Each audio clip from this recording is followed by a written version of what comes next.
Hi, time for some poetry, and here it is. The poem I'm going to read is by Rudyard Kipling. Rudyard Kipling won the Nobel Prize in the 1900s. He was very famous. He was a journalist. He wrote the Jungle Book. And the poem comes to us wonderfully. And the poem is If by Rudyard Kipling. But before I recite it, I want to mention that in the 1987 movie, Wall Street, Michael Douglas plays Gordon Gekko. Now, what does he have to do with this? He's a composite of several brokers, but Carl Icahn is believed by some to be the inspiration of the main character. If you saw Wall Street, it's a very, very important film, 1987. Oliver Stone put his heart and soul into that because his father was very much like that as well. So he knew what Wall Street was. So, anyway, I bring that up because, fascinatingly, years later in an economics class at Yale. Now, have I been to Yale? No. Only by television, by the beauty of television, have I been to Yale. They have this wonderful open Yale University where they show a Nobel Prize winning economist, Robert Shiller, speak about economics. And being a lifelong learner, I automatically went to this and I said, oh, I love this. I'm so curious. And it was fascinating. The fascinating thing is that they had the real Carl Icahn, the real person that played the Michael Douglas character, talking to these Yale young students, big class, and it's a Zoom thing where he's up there on film, and he's up there and he's sort of like, yes, this is me, Carl Icahn. Here I am. I've had ups and downs. And the class, he opens it up to questions.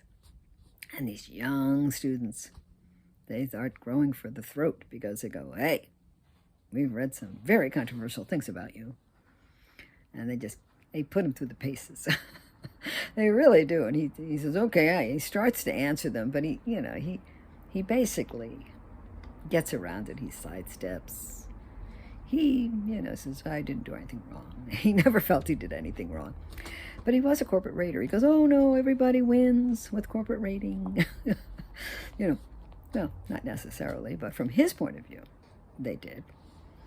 And everyone has a point of view.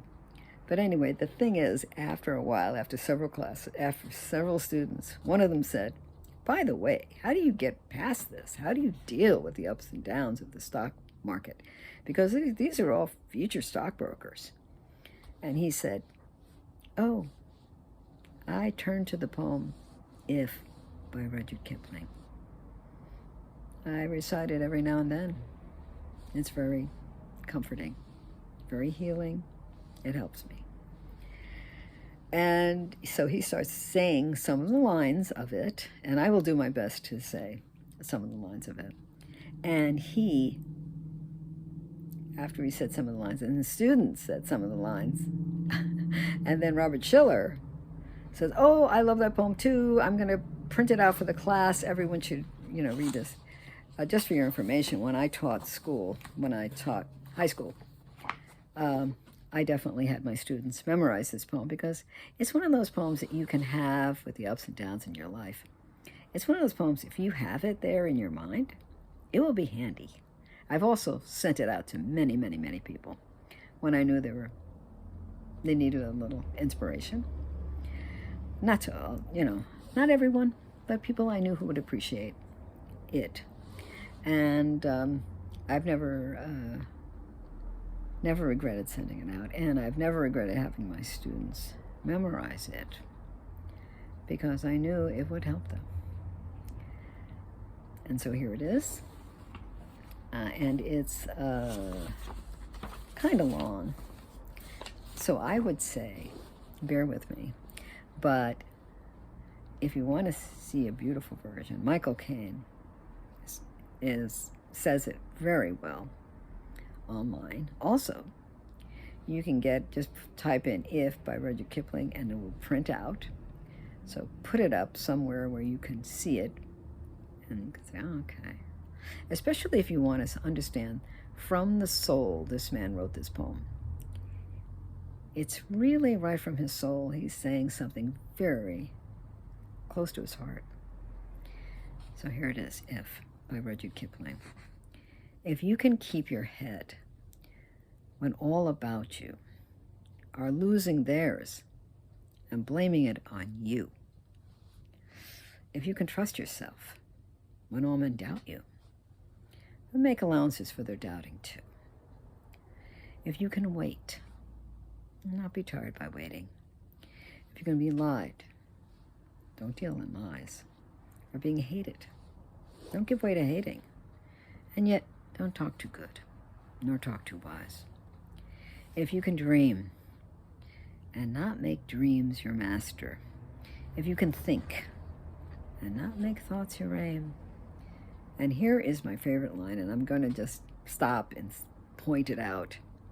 If you can meet with triumph and disaster and treat those two impostors just the same. I'm going to stop here. I'm going to let you go look for the rest of the poem, because this is it. If you can meet with triumph and disaster and treat those two impostors just the same. Because all of us, all of us have had that moment. I believe all of us have had a really great moment. And then we have very dark moments. Millionaires, have those moments where they go, oh, is this it? I have triumph and I'm not happy. And then disaster when it disappears. Those two moments are not really real. What Kipling is saying, the real joy of life is in between those moments. Not the triumph, not the disaster, in between, where you're just living your life the best you can and journey and struggling to have success, struggling to stay away from disaster, and just living your life with peace. That's really, so I'm going to stop it right there, because that's the point of the poem. That is it. That's the heart of it. I mean, there are many other great lines, but that's my favorite. That's my favorite section of the poem.